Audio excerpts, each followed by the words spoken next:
বন্ধুরা দেখুন, এটা হলো ভেটকি মাছ। আমি এই ভেটকি মাছের পাতুরি করব। আপনারা দেখুন কিভাবে আমি ভেটকি মাছের পাতুরি করছি।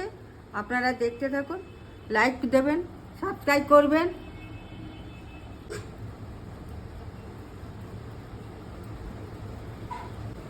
নুন দিয়ে দিলাম পরিমাণ মতন। বন্ধুরা দেখুন, আমি তেল দিয়ে দিচ্ছি। এবার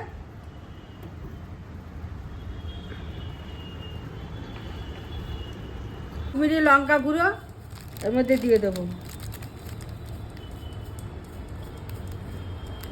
এটা হলো কাশ্মীরি লঙ্কা গুঁড়ো।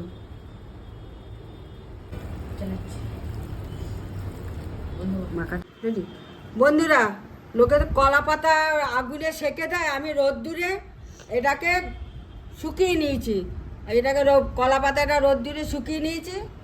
আমি কলা পাতা দিয়ে এইবার ভেটকি মাছের পাতুরি করব।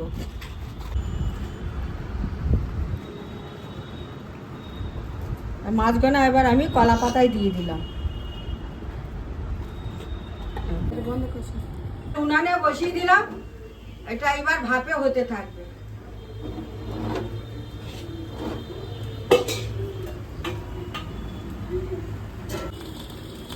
খুলে দেখি কতদূর কি হলো।